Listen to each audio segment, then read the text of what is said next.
Ош Бишкек автоунаа жолунда орун алган тоннелдерден акча чогултуучу Сосновка өткөрмө посту өткөн жылы 1 ноябрдан тарта толугу менен автоматташтырылган системага өткөн. Азыркы тапта автоунаа айдоочулары мурдагыдай оператордун колуна эмес төлөмдөрдү атайын QR код же мына ушундай орнотулган терминалдар аркылуу жүргүзүшөт.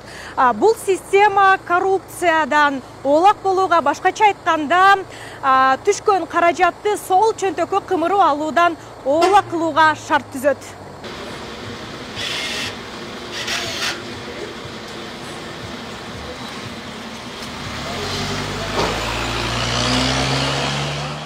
Транспорт жана коммуникациялар министри Абсаттар Сыргабаевдин тапшырмасынын негизинде Сосновка жана Каракөл постторунда унаалардын өтүүсү үчүн төлөмдөрдү QR код аркылуу нактала эмес төлөө системасы иштеп жатат. Жаңы система калкка кызмат көрсөтүү сапатын жогорулатуу, адам факторун жокко чыгаруу максатында киргизилген. Бул эки постто азыр коррупция жок деп айтканга негиз бар. Бул албетте биздин кызматкерлер, жетекчилер, өзгөчө транспорт министри Сыргабаев Абсаттар Токтогуловичтин белгилеп айткым келет, себеби министр өзү келип, майда чүйдө маселелердин баарына киришип, убагында финансылык жана ор маселелердин баарын убагында чечилип, тез аранын ичинде ушул автоматташтырылган система кирип иштеп жатат. Жаңы төлөм системасынын жыйынтыгында өткөн 2024-жылга салыштырмалуу быйыл январь жана февраль айларында 10 миллион сомдон ашуун каражат чогулган. Эми бул система турукташып, айдоочулар жаңы төлөмгө үйрөнүп калса, постто жыйын чогултуучу операторлорго муктаждык болбойт. Эми наличка болуп калса терминал менен төлөнөт. Бул сдачадан коркпой деле койсо болот, сдачасы өзүнүн балансына кала берет, же телефонуна салса да болот да. Экинчи варианты карточка менен төлөсө да болот. Пост терминалдар да бар, валидатор да бар, карточка менен бул водительдерде карточка болсо, карточканы тигизип коет, өзүнүн балансын алат дагы, 50 сом болсо 50 сом, өзүнүн тарифин алат дагы, болду ошо менен машина өтө берет. Үчүнчү варианты QR код менен да бар, М-банк менен да бар. М-банк менен заранее предоплата да кылып койсо болот да. Предоплата үйүнөн жолго чыгып атканда номерин терип эле өткөрүп койсо кете берет да. Уже берден келет, шлагбаум ачылып жабылып берет. Аябай ыңгайлуу.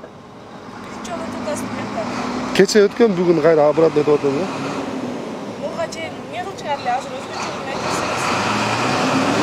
Буга чейин бул жака кассага берчик, азыр терминал менен төлөп атабыз. Автоматташтырылган система камера фиксациясы аркылуу иштеп, унаанын номерлерин дароо тааныйт жана категориясына жараша төлөмдүн баасын аныктайт. Ал үчүн Ак жол софт программалык камсыздоосу иштелип чыккан. Айдоочулар бул мобилдик тиркемелер жана электрондук капчыктар аркылуу алдын ала төлөй алышат.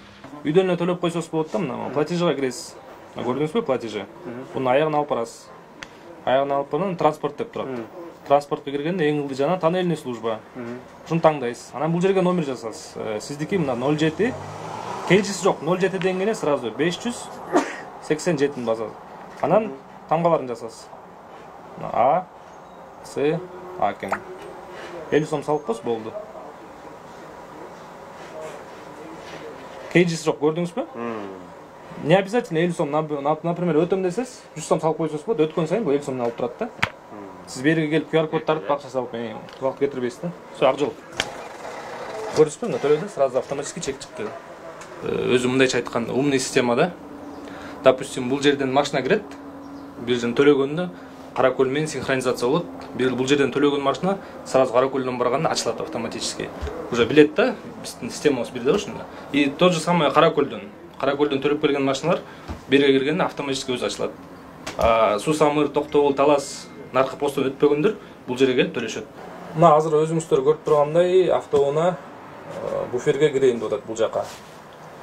Бул Каракөл постунан төлөп келген, бул жерден тоскоолсуз сразу автоматически ачылат, кетет. Номери чыкты 06804. Каракөл постунан төлөгөн, бул жерден автоматически ачылды, сразу кетти тоскоолсуз.